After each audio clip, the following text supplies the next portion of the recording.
к власти в Крыму пришла серьезная организованная преступная группа.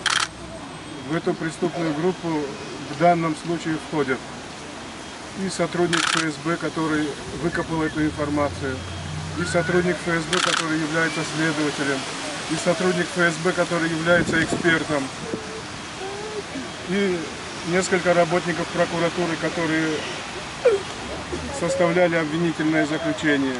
И в конце концов сам судья, который вынес сегодня приговор.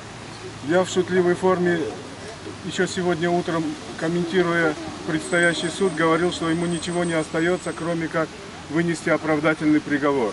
Он, нагло отметая все доводы защиты, составил обвинительный приговор. Мы, конечно, будем обжаловать. Я, несмотря на такую ситуацию, еще раз заявляю, что я не меняю убеждений, не меняю своего мнения. Я остаюсь убежденным сторонником возвращения Крыма в Украину.